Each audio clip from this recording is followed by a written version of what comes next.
Why did you want to be an astronaut? Well, when I was little, I didn't know I wanted to be an astronaut. I just knew I loved spaceflight.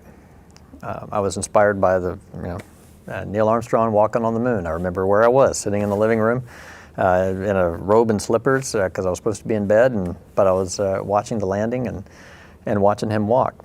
Never forgot that. I didn't think of myself as being able to do that, but I was a big fan of adventure stories. I read a lot of Jules Verne. And I began to think, I could do something like that, and I was very curious what would happen to me. So I picked up backpacking and mountain climbing. It became one of my favorite sports. I backpacked across the United States through the mountains from Canada to Mexico just to see what would happen to me. What kind of challenges does somebody face when they do that?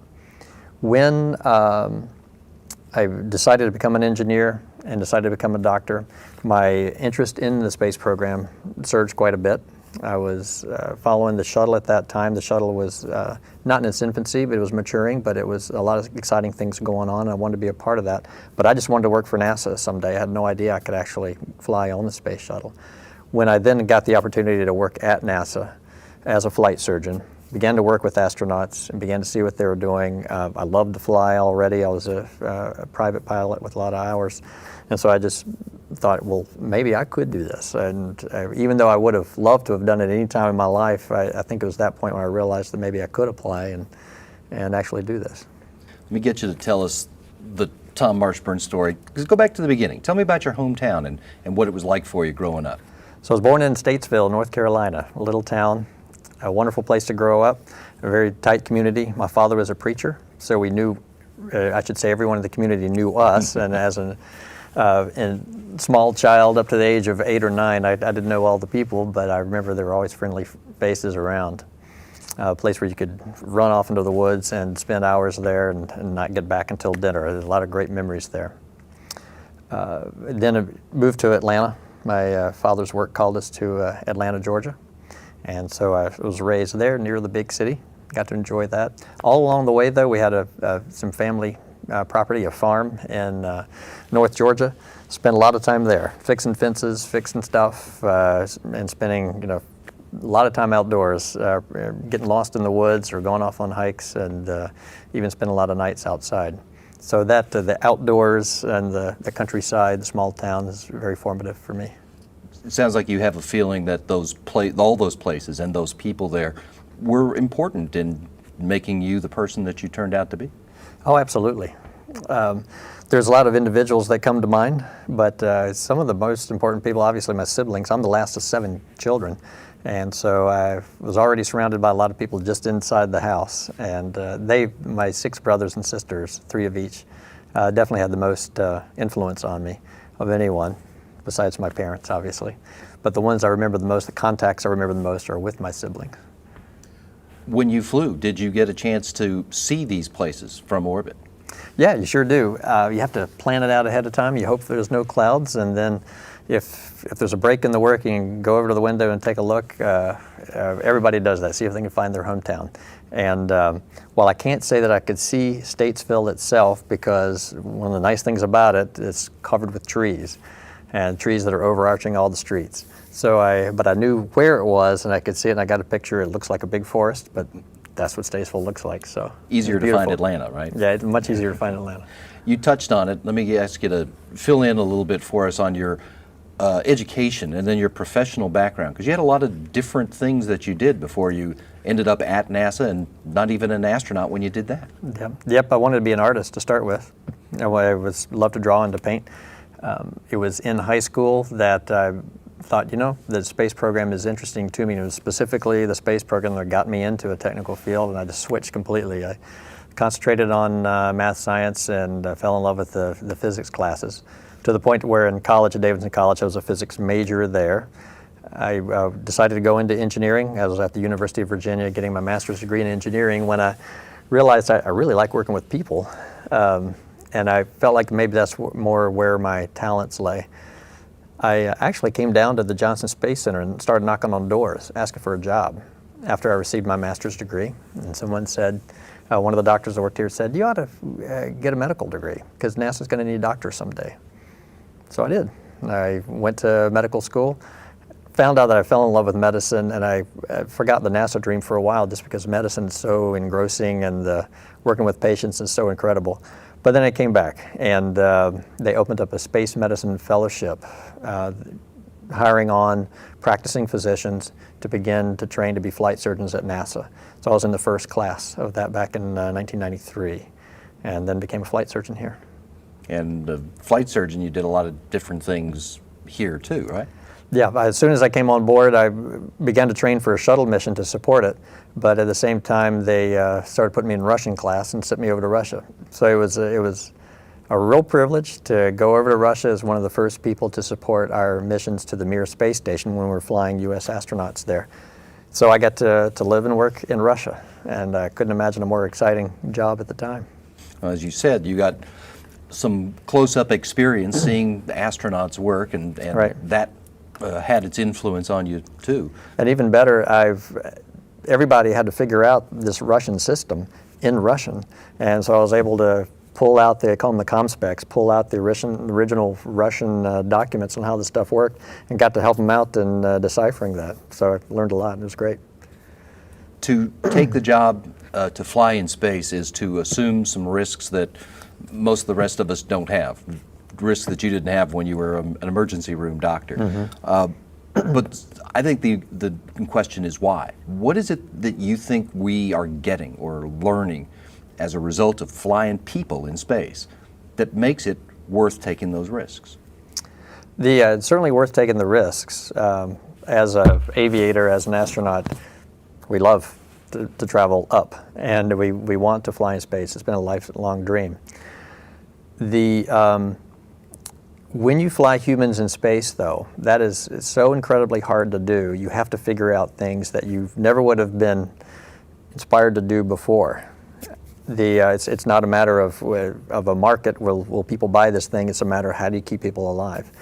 And so when you build these complex machines, all kinds of benefits fall out of it. Just as an example, I mean, there's thousands of examples like this, but the high-flow oxygen systems. We were trained to get ready for the space station by the people who figured out that high-flow oxygen systems, these are NASA people working out at White Sands, that you don't necessarily need an ignition source to cause an explosion. So just a little tiny piece of metal hitting another piece of metal can increase the temperature in a little area just enough to be the ignition source.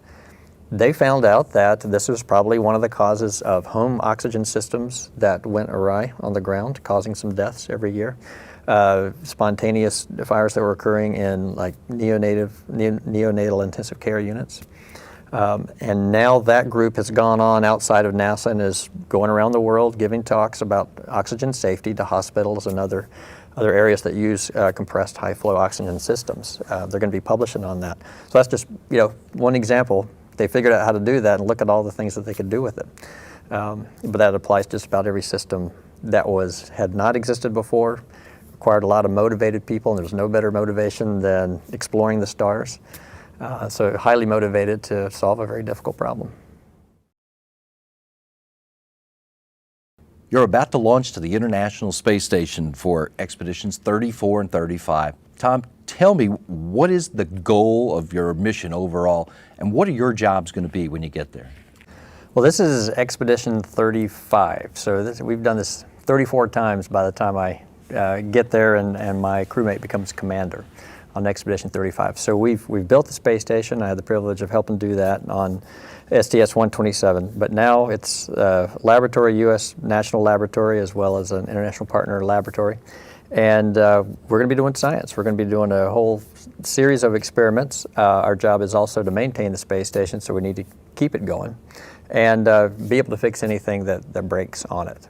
So our goal is to fulfill that mission as best we can. We're building on a lot of accomplishments and successes of astronauts that have gone up there before us, and they've been able to build efficiencies and get more science done. We want to do that, and if we can, do it even better. The ground's been learning a lot as well. We want to implement what they've learned as well. So we're going to be the eyes, the ears, and the hands of the ground, and we're going to be working in the laboratory the entire time. As you mentioned, you've been to the space station once before. What is it that you're looking forward to about seeing it the second time? A few additions. The cupola. Can't wait to see that. That's the big view of the Earth. If people feel like they're looking down when they look into the cupola, although there's no up or down in space, and then looking down at the Earth. Can't wait to see that. Can't wait to see just the overall size of it. It's grown in size, new modules, more space.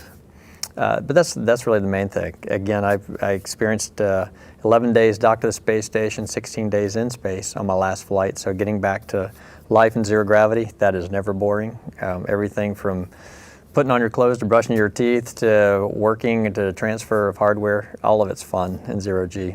Can't wait to do that again. When you were there the last time, one of the station crew members who was there was Roman Romanenko, with whom you're flying now. You also flew underwater with Chris Hadfield, your other Soyuz crewmate. Has that previous mission experience with those guys help you get prepared for this flight? Yeah, the previous mission experience helps a lot. As you mentioned, Chris Hadfield and I spent 2 weeks on the bottom of the ocean in a laboratory there just by chance. It just so happened I had just been assigned to this space flight just days before we took off to join a few others working on the bottom of the ocean. I got to see his style. He was a commander of that mission. He's going to be commander on the space station when I'm there. Got to see how he likes things to work. He got to see how I work. And I think it's immensely beneficial. Now we've had 2.5 years since then, but working underwater is a great analog for space flight. There's, the outside is a little bit dangerous. You can't come up once you're down there after about 18 hours because you'll get the bends and you could die. So it's a somewhat harsh environment. There's a little bit of time pressure, not like in space, but somewhat similar. It's a great analog to space flight. So we got to see how we work together. Seeing Roman Romanenko in the space station, I didn't get a chance to work with him much, but interacted with him a little bit. But that allowed us, when we get into our Soyuz flow, and we're really spending a lot of time together, usually speaking Russian, working on the Russian spacecraft, getting ready for launch and landing. They just kind of segued right into knowing he's got a great sense of humor. He's technically very, very good. So that helped in allowing us to start off work very well in the Soyuz. Anytime you're going to make a space flight, you're going to miss some things on Earth. And in this particular case, you're going to be in space for the Christmas and New Year's holidays. Right. What are your thoughts about that? Well, planned for it a long time ago, and so we're ready for it. I have a 9 or 10-year-old daughter. She'll be 10 at the time. And that'll be tough, thinking about her waking up in the morning and enjoying things. But the fact is, we've got some technology that allow me, hopefully through an internet, or I guess an internet protocol session, to be able to join in with them and see their faces, and they could see me. So it'll be a little bit tough for me, as it would be for anybody. But I think the price is certainly well worth it to be up there. Well, let's talk about the there in this case, the International Space Station. Tell me about the place as it's going to exist when you arrive. What modules and facilities are there to help support the mission that you guys have? Okay, well, overall, it's 1/3 of it's a Russian spacecraft and 1/3 in volume, and 2/3 is international partner in U.S. About the size of a 5-bedroom house. That doesn't take into account the height of the ceilings or anything. So when you're in a module, if it's well packed, it's kind of like being, which many of them are now, it's kind of like being inside of a school bus. Now you can use the space a lot better there because you can use the ceiling. You can float up and get into nooks and crannies. I've heard that it's big enough to where you could lose somebody. You could have to go off and find them if they're not answering on an intercom and wonder where someone is for a while. But generally, very, very livable. When I was there, some of the modules, such as the Japanese experiment module, are quite big, and you can float through there, fly through, and really enjoy the zero gravity. Humans, I find out, are part hamster, perhaps. There are also lots of places where things are packed where you can get in there and get snug into a tight place. So it's big. As you probably know, it's about 2 acres in size, including the solar array. So it's really a big power station in orbit that we happen to be living attached to. Because of the water processing facilities, it's now a water processing facility. And that's to keep us going. We're learning all the time about water reclamation up there and how to do that. So we're completely closed loop. We only use the water that we make with just a little bit of supplementation beyond that. And then, of course, the big deal, it's a U.S. national laboratory, it's an international partner laboratory, there's science going on, experiments going on the Russian side. So that part's going to be really, really active. We're going to be very busy with the timeline with that as well. Let's talk about some of the different areas. First of all, you mentioned how this environment affects the human body. That's one of the main areas of the research that's being done, to find out what those effects are and what you can do about it. Can you give me some examples of these experiments in this area that you're going to be working on? Yeah, about a quarter of the experiments going on are human life sciences. So I'm actually a guinea pig, if you will, in most of those experiments. They're being done on my body. First of all, if you just think about just flying humans in space and trying to do it as safely as you can, that in itself has a lot of things that fall out from it. I'm going to be exposed to a lot of radiation, about 400 times what we experience just sitting here in Houston, Texas right now. It's going to affect my blood vessels, it's going to affect my heart, my immune system, and NASA is tracking that all very closely for my health and for the purpose of exploration, but also from what we learned from that. For radiation workers, for people that live near radiation, bad events that have happened on the ground, and but also just it's accelerated aging, because radiation does affect all of us as we spend our lives on the Earth. So it's an accelerated aging process. The zero gravity reduces our muscle tone, our muscles atrophy, including our heart, and the cardiovascular system atrophies, the bones atrophy, decrease in bone mineral density. So all of this accelerated aging process and the means by which we figure out exactly what's going on, even in the cellular level, how to fix it, exercise, diet, medications, other things. All of those things stand to benefit us on the Earth simply because we know more about how this process occurs, even at a cellular level, and how we can fix it. So people that are in the ICU for a long period of time, people that are, people as we all get older, all of these processes occur in those people. Very specifically, providing medical care in space, we are doing things that you never would have thought of on the ground, using an ultrasound to detect a fracture, using an ultrasound to look at the discs between your vertebrae, ultrasound to, say, look at a lung. These are things that X-rays and MRIs are for, but we don't have those in space. And by the way, they don't have those in underserved areas around the world. They don't even have them in the waiting room of an inner city ER where people wait 8 hours to get their medical care. So in using these techniques that are well known in the medical world, but in a very novel way, because we have to in space, has opened up an enormous number of possibilities for how we can bring medical care much more quickly, particularly diagnostic imaging, much more quickly to people who otherwise wouldn't get it. And very specifically, the American College of Surgeons now uses NASA-funded and NASA accelerated techniques for using ultrasound in the diagnosis of trauma. And that's taught all around the country. One of the principal investigators that used ultrasound to teach astronauts on orbit has been implementing that across the country. And that's just one little tiny example. There's even, they've implemented using the ultrasound to detect collapsed lungs, which had never been used before, but we did it for space flight and said, hey, it's a great idea, it works really well. Totally different category. Turns out astronauts have problems with their vision. So I've undergone a huge, I didn't even know there's this many things you could do to the human eye without hurting it, to find out what's going on the outside, on the inside, the nerve behind it, the optic nerve, and in the brain behind that. We're trying to figure out why do astronauts have vision changes. Turns out the techniques, again, similar techniques that have been used on the ground, but in a novel way, that they've been using some of these techniques on patients and have found causes for intracranial hypertension that had heretofore never been seen before. So increased pressure in the brain. So a lot of patients have this. They don't know the reason for it. They're starting to find out the reasons for some of these patients by using these techniques. And no one had even thought to use these techniques before, but NASA needed it, and we found out it works pretty well. In the area of human life sciences research, you not only have been to space yourself and experienced that, but as a doctor and a former flight surgeon, you've helped crew members recover from that. What do you think we need to look at, to concentrate on, in order to maximize the chances that people who are going to leave Earth for long periods of time, for future missions of exploration, are going to be able to do their work when they get there. They're going to be strong and healthy when they arrive. We need to keep doing what we've been doing that's been successful. We've been very successful with maintaining bone and muscle health. We've been very good at maintaining cardiovascular health. I feel like we've solved those problems. From a behavioral health and performance standpoint, we've been very successful there with keeping people in contact with their families and giving them lots of very important, interesting work to do with the laboratory there.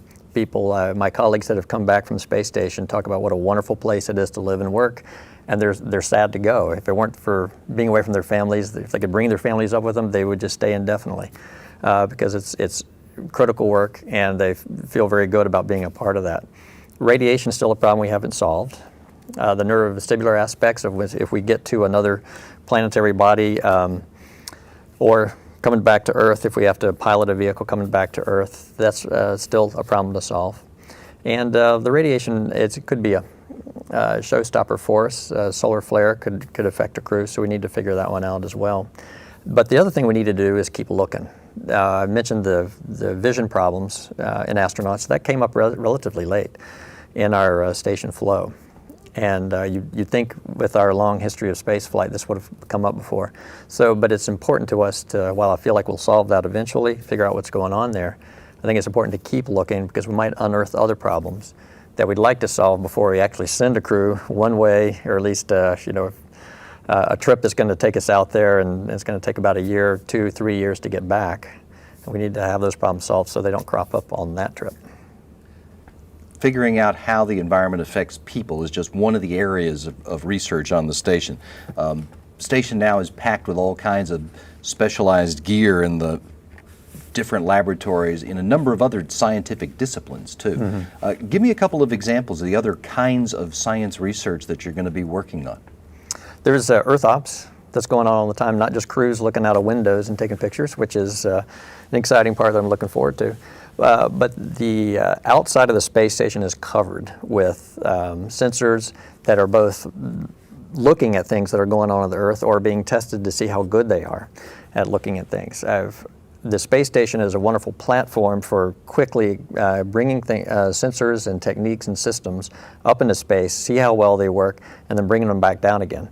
So you can, with the space station, you can look at a whole generation's worth of spaceflight hardware and figure out what works best in Earth Ops. There is going to be a device up there that's going to be looking at the maritime situation on the Earth. Right now, all we can do is check what ships are close to shore. That's the limit of the extent of radar and the techniques that they use to find out what ships are going where. We're going to have a whole global view. So it's going to be just like air traffic control. You can look out over the entire ocean, look at every ship, and you can identify each one, know what its purpose is, and know what it's doing.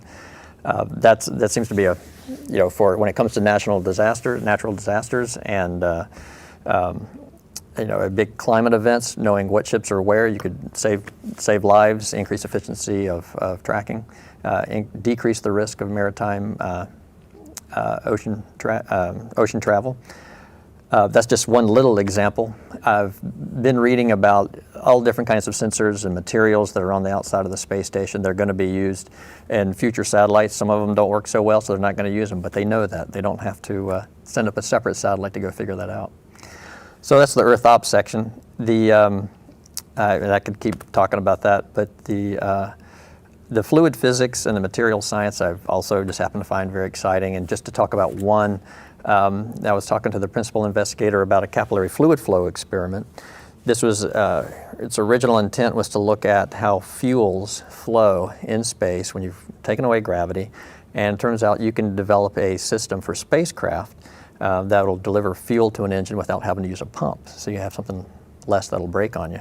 Turns out that the physics behind that works out very well for microliter fluid flow in these little channels and little microchips that are used in medical devices. And they've been able to increase the efficiency, and there are patents out now where they've increased the efficiency of these microchips, and they can incorporate them into little tiny laboratories that you can hold, about the size of a DVD player. And they intend to begin building these again to go to underserved areas.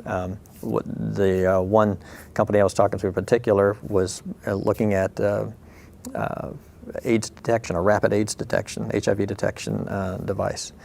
So the capillary fluid flow I found to be particularly exciting, but that's just one of about 120 going on up there. And all of these experiments are coming from places all over the world, from principal investigators in not only the United States but elsewhere. And you get to work with all of those people as you learn about the experiment and then when you execute it on orbit. Yeah, I do. It's exciting. To their credit, they were able to train us very well. There is enough similarity in every country, Canada, in Europe for all the international partners in the European Space Agency, and Japan and in Russia, and we're able to communicate very well, and they're excellent teachers. It's fun when we all get excited about what their experiment's doing, and it kind of knocks down international barriers. It's really cool. The station crew members are also responsible for keeping the station functioning, not just the laboratory work, but keeping the whole thing operating. Outside of that science lab work, what other kind of things does a station crew member do on a daily or weekly basis? Well, we got to keep it running. First of all, we got to take care of ourselves. We'll spend 2 hours a day exercising 6 days a week. Beyond that, we're going to be, as I mentioned, it's a power station.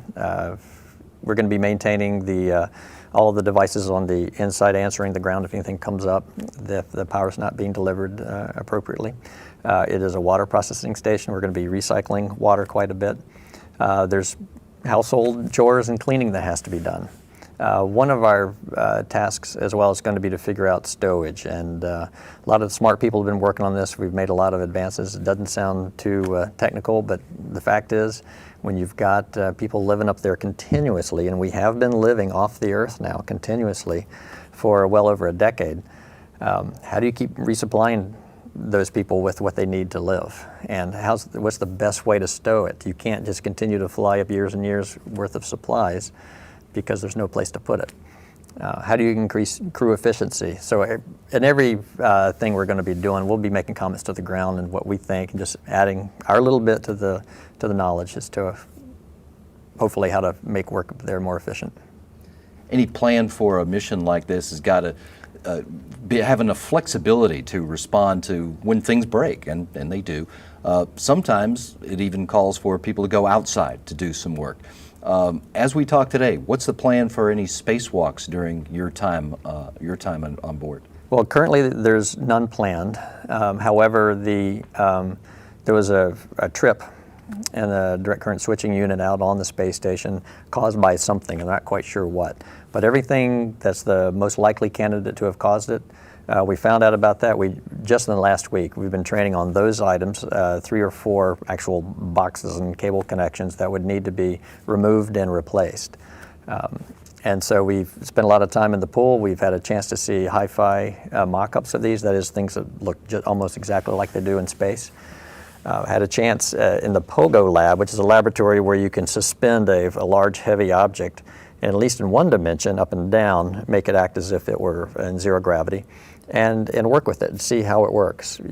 We had some problems with some bolts on the last EVA, and it turns out when a large heavy mass like that is attached by one bolt, little tiny movements of that mass make a big difference on how easy it is to bolt in and bolt out. So we've gotten all that training as well.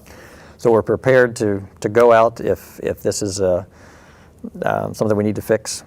We're prepared to do that, but we also have gotten the training that everyone else gets. There's about 12 big tasks that we all train on, and every little skill, the sockets, the little tools you use, the positions you need to be in, we've gone through that whole training flow, so we're ready to go outside if we need to. Would you like to? I'd love to. Have another chance to do that? It's a two-edged sword. You don't want something to break that would necessitate getting out there, but going outside is almost like another space mission. You're literally in your own little spaceship. That's what a spacesuit is. It's got everything a spaceship does. The only thing different is that it's tethered to the space station with your safety tether.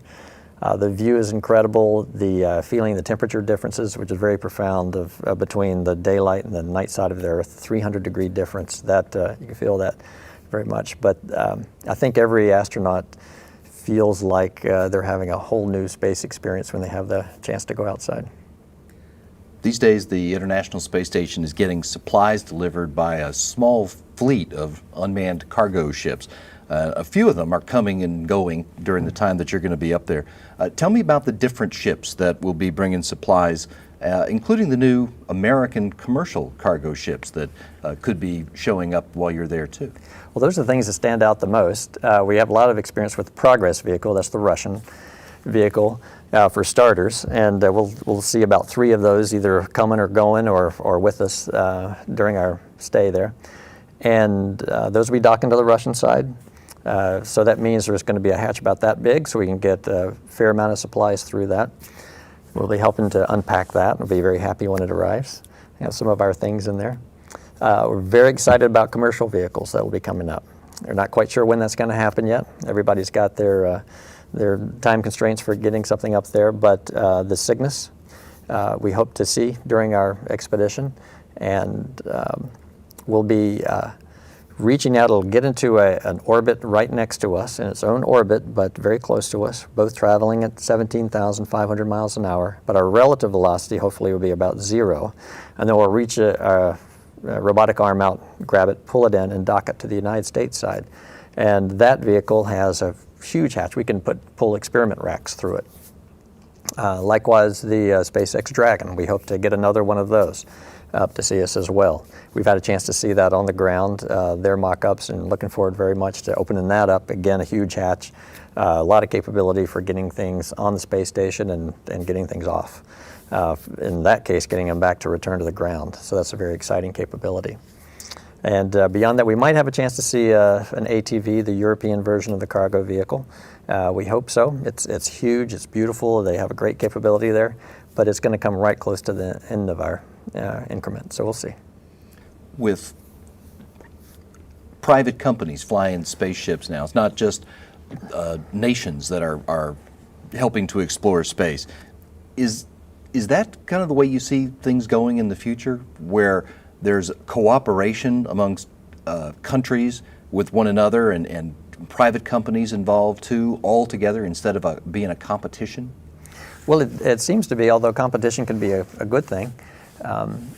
Certainly for low Earth orbit, it seems to make sense to have commercial companies. NASA's provided much of the knowledge and the expertise to get us into low Earth orbit. Private companies have done a wonderful job of building on that technology, and then NASA has helped to fund them so they can build up an actual business model for getting things and people into space. That's very exciting. It's the way every major transportation step in evolution occurs, whether it's an airplane or the big steamships going across the ocean or automobiles. It's the private companies. It may be expensive at first, but they get the ball rolling, and I certainly hope that in a few years, 5 to 10 years, anybody will be able to buy a ticket to come up into space. But so that level of competition is very good. Working with international partners, we found that everybody brings something to the table, then the whole is so much better than the parts. We're docked to the Russian space station. They have a completely different method of generating oxygen, of getting rid of carbon dioxide, and multiple other life support technologies, propulsion technologies. And that's good, because if ours fails, theirs probably is not going to, and vice versa. If they have a failure, ours is probably not going to, because the failure path would be different. They have a totally different technology. So we've been able to stay up in space for this long. We've been able to feed off of each other quite a bit and learn a lot. I anticipate that international partnership would always be with us, but a lot of smart people paid to figure that out. So. The missions, this cooperation, what is it that we're learning from it now that you can see that is going to help prepare us for human exploration beyond Earth in the future? Well, like I mentioned, our partnership with the Russians has taught us a lot about long-duration space flight, about keeping humans permanently in space, because they did it for quite a bit on the Mir and the Salyut space stations. They lost a lot of hardware, and they almost lost lives. They did in the Soyuz, did lose lives. As they learned how to do these things, no one knew how to do it, how to keep people up in space for a long time and build hardware that'll last for a long time. Critical hardware to keep you alive. We would never want to build a brand new spaceship, put in a crew, and send them to Mars right away, or send them to an asteroid right away, because something could fail. You'd have to build something and then test it out over a long period of time. Well, that's what the space station is. And with the Russian technology, with a lot of technology the international partners have come up with, we're able to find out how we can maintain these things we call people for a long period of time in space.